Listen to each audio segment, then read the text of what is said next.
The Forbidden Land. The desert at night was nothing but bone and silence. Wind slid across the dunes like a living thing, carrying the taste of dust and something older, ashes maybe, or memory. On that night, in the year 1886, a white prospector named Eli Warren crossed the border into land the locals never entered after sunset. The Navajo called it Shaidiaitu, the place where shadows breathe. Eli wasn't a believer.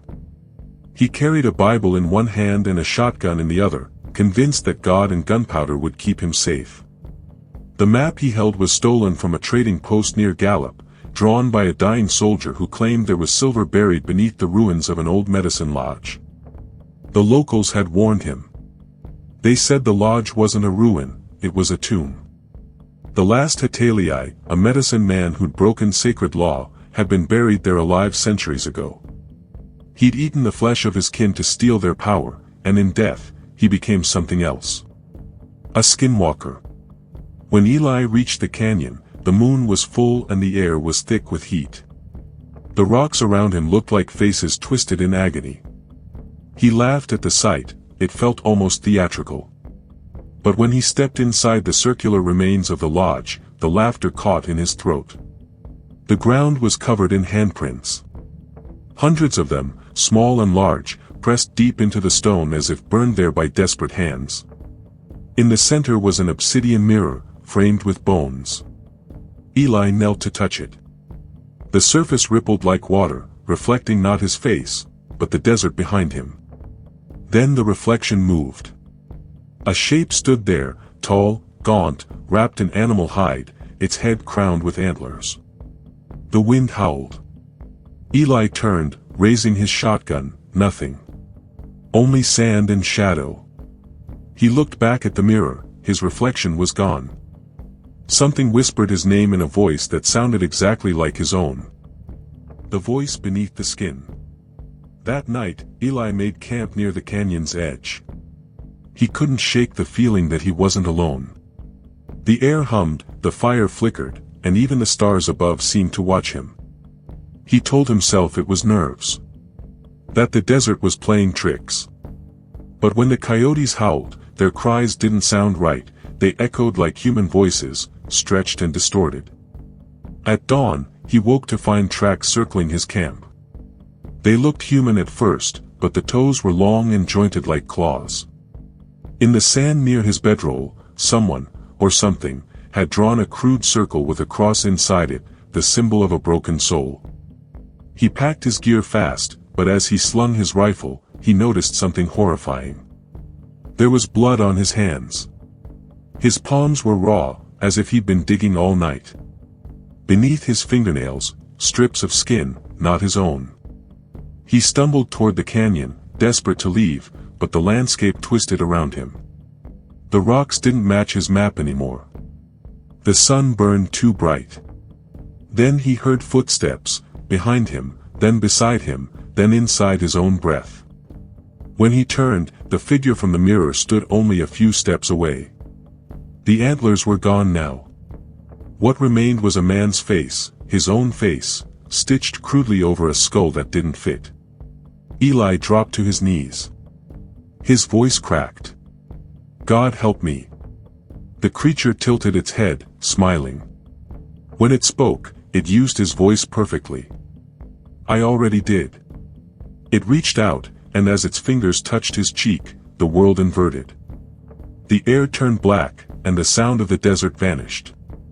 When Eli woke, he was lying in the same spot, under the same sun. Only the fire was cold, and beside him lay something impossible. A face. His own. Torn clean from the bone, staring back with empty eyes. The man who wore his face. Eli stumbled through the desert as the sun bled over the horizon. His body moved, his heart beat, his lungs drew breath, but something was wrong. The air felt heavy, too warm, too alive. He looked down at his hands. They were trembling, covered in veins that pulsed like something living beneath the skin. He found water, a small pool near a dry riverbed, and fell to his knees.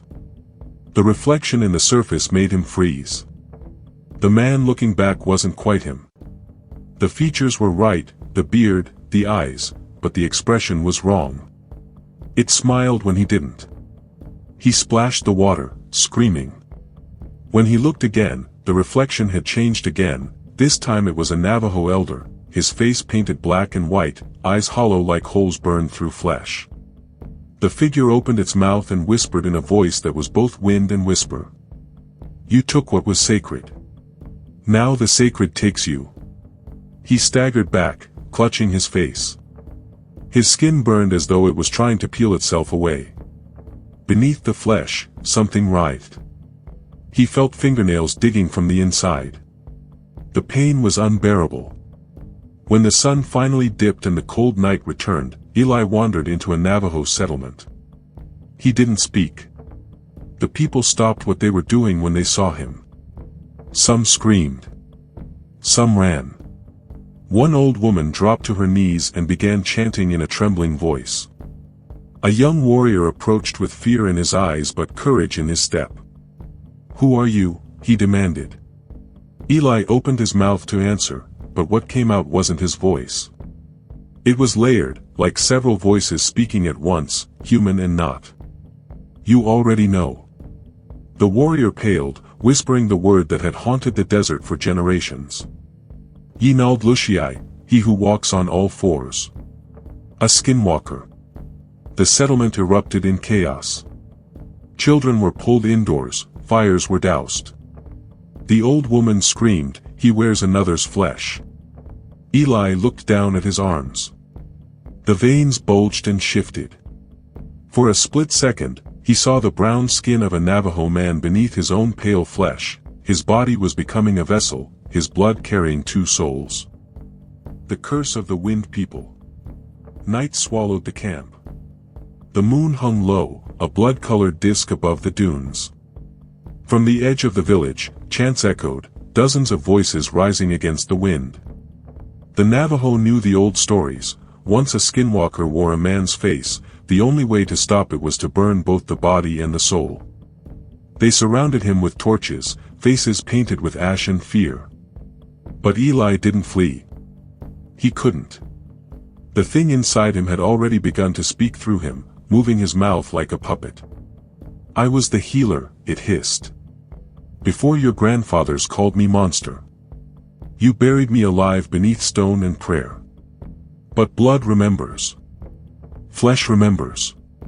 The firelight flickered, and the villagers stepped back as Eli's body shifted, bones cracking, shoulders expanding, skin tightening and tearing.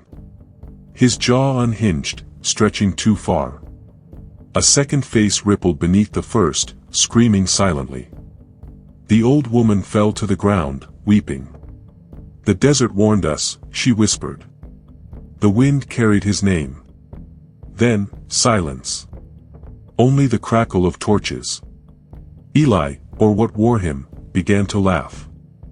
The sound was hollow, distant, layered like thunder behind mountains. When he opened his eyes, they glowed the color of amber. He tore off his coat, revealing carvings burned into his chest, symbols of the old medicine rites, drawn in his own blood. The warriors aimed their rifles, hands trembling. But before they could fire, the creature spoke again, calm and almost human. "You think you can kill what you made?" It raised its hands, and the air turned cold. The torches blew out, one by one. In the darkness, the people heard footsteps, many footsteps, moving in a circle around them. Then came the whisper, soft as sand sliding through bone. "He wears your faces next." When the moonlight returned, Eli Warren was gone. Only the sound of the wind remained, carrying faint laughter across the dunes. And in the center of the camp, lying in the ashes of the fire, was a mask made of skin, stitched from the faces of every man who had tried to stop him. Blood memory. 3 days after the massacre in the desert, a Navajo tracker named Tobin Yazzie was sent to find what remained. He followed the smoke, though by the time he arrived, the wind had erased all but fragments, torn tents, half-burned charms, footprints that began as human and ended as paw prints. Among the ashes, he found a mirror of black glass, cracked but still reflecting. When he looked into it, he didn't see himself. He saw the canyon, the one no one entered, and a figure walking through it, slow and deliberate. A man without a shadow. The elders had told stories of this, the returning spirit that takes the form of what it kills. Tobin's grandmother used to whisper to him as a boy. They never die, the wind people. They change skin. They move through you when you sleep. That night, Tobin camped beneath the cliffs. He dreamed of Eli. In the dream, the white man's face was peeling like bark, revealing layers of other faces beneath, one of them, his own. He woke to find claw marks carved in the dirt beside him. The marks formed a single word, written in blood. Remember. Tobin didn't understand until he returned to his village. When he entered, no one spoke to him. They stared. His mother wept. Your eyes, she whispered, they are not yours anymore. He ran to the river and looked. His reflection flickered, his face still his, but behind it, faintly, Eli's pale grin shimmered like heat. His skin prickled, his heartbeat echoing in his ears like drums from another realm. That night, he heard whispers outside his home. A voice like wind dragging across bone. You carried me back, Tobin Yazzie.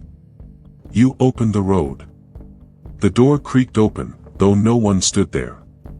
Only the shadow of a man that didn't match his own, too tall, too thin, its limbs bending in the wrong directions. It smiled with Eli's face. Tobin knew what it meant. The Skinwalker wasn't bound to one body anymore. It had learned to move through bloodlines, through memory itself. The hollow moon. By the time the moon turned full again, half the desert knew something was wrong. Animals disappeared. Children spoke in voices that weren't theirs. Fires burned cold blue. The elders gathered in secret, drawing circles in sand and whispering protection songs in trembling tones. Tobin went to the canyon, carrying the cracked obsidian mirror wrapped in buffalo hide. He knew the curse needed to be sealed where it began. The ground there still stank of death and burnt sage. He set the mirror down and began chanting the night song of return, the prayer meant to call wandering spirits back to rest. The words scraped his throat like broken glass. As he spoke, the air darkened, not with clouds, but with something heavier, older. Shapes crawled along the canyon walls. Hands made of dust reached from the stone. The sound of breathing filled the air, hundreds of breaths rising in unison. Then, the wind spoke again, with two voices this time, one belonging to the ancient medicine man, and one belonging to Eli. You brought my shadow home, boy. But what if it wants to stay? The mirror cracked again, then bled. Real blood ran down its edges, pooling at Tobin's knees. In its surface, he saw faces, dozens of them, Navajo, Apache, white settlers, all staring back, their mouths moving silently. Then one face spoke aloud, his grandmother's. Don't look away. He screamed as his reflection began to melt, his skin softening like wax under fire. Behind him, the canyon shook. The spirit's form began to rise, a towering thing made of many bodies, their faces turning outward like a crown of flesh. Tobin lifted his knife and slashed his palm, spilling his own blood over the mirror. The surface hissed, light bursting from within. For a moment, everything was silent, no wind, no movement, no breath. Then, with a roar that sounded like 1,000 human voices, the Skinwalker's shape imploded into the mirror. Tobin collapsed. His eyes rolled back. The desert went still. When he woke, the mirror was gone. Only a thin layer of blood remained, dried into the sand. But in the distance, by the edge of the horizon, he could see a figure walking toward him.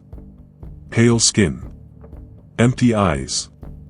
Carrying something under its arm, something that looked like a human face, folded neatly, as if waiting to be worn again. The binding. Tobin wandered for days after the ritual, half dead and half dreaming. His shadow stretched the wrong way. His reflection lagged behind his movements. He could hear 2 heartbeats in his chest, his own and another, slower, older, heavier. He found shelter in the ruins of an abandoned Spanish mission. The walls were covered in symbols drawn by the desert wind, spirals, eyes, and crosses made of ash. He lit a fire, though the flames burned black.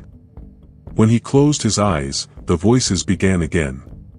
Eli's, calm and mocking, whispered from inside his skull. "You think blood seals what death unbinds?" Then the deeper one followed, ancient, tired, full of hunger. "I walked before you had names. I was the word for fear." Tobin rose, trembling, and carved a circle in the dirt. He placed in it a feather, a tooth, and the bone of his own finger, sacrifices meant to call balance. His grandmother had once told him that the only way to bind a skinwalker was to trap it between faces, so it could wear neither its own nor another's. He began the binding song, a forbidden chant older than any church or tribe. His blood fell on the floor in droplets, forming symbols that pulsed with light. As the song grew louder, so did the wind outside, until it roared like an ocean. The air split. From the shadows behind him, the creature appeared, not fully solid, not fully spirit. It wore Eli's face again, but it shifted constantly, flickering through others, the warrior, the elder, the child, even Tobin's own mother. It spoke through all of them. "We are the same now. You and I. You carried me when I was forgotten." Tobin's tears mixed with blood. "Then let's be forgotten together." He thrust his bloody hand into the air, and the circle erupted in flame. The creature screamed, its voice shattering the walls. For a moment, it looked almost human, terrified, pleading. Then, with a sound like cracking bone, it folded into itself, its flesh dissolving into red mist. The ground shook once, and then silence. The fire died. Only the smell of burnt earth remained. Tobin fell forward, his hands shaking, eyes fading to white. He thought it was over. But outside, the wind began to blow again, softly, almost kindly, and with it came the whisper. "Faces don't burn. They wait." The endless road. Decades passed. The story became legend. They said Tobin Yazzie vanished that night, his body never found. The canyon sealed itself with sand and wind, and no one dared enter again. But sometimes, travelers crossing the Navajo desert reported strange things. A man walking alone at dusk, wearing a wide hat and an old prospector's coat. He'd wave, ask for water, thank them politely. Then, as he turned away, they'd notice his neckline didn't match his skin, a faint seam running from ear to ear. A few claimed to see more. That when he smiled, his face slipped slightly, as if it wasn't attached right. That his shadow sometimes moved before he did. That when the moon rose full, his reflection in glass or metal wasn't his face at all, but theirs. In 1974, a trucker named Harold Jennings picked up such a man near Gallup, New Mexico. He said the stranger spoke softly, in a calm, deep voice, telling him stories about the desert, about old tribes, about sins that never die. When Harold stopped to rest, the man offered him a small mirror, its surface black and cracked. "Keep it," the stranger said. "So you remember who you are." Harold took it, but when he glanced into it, he didn't see himself. He saw Eli Warren, grinning wide, the skin around his eyes stretched too tight. The trucker ran, leaving his rig behind. When police arrived, they found only the mirror, and on the glass, a fresh handprint burned into it, still warm. Locals say the man still walks the desert. Sometimes, on nights when the air is too still, when coyotes howl in human tones, and the sand glows under the blood moon, you can hear him whisper. "I took one face. Now I wear them all." And if you ever find a cracked black mirror in the desert, don't touch it. Because reflections remember. And so do the dead.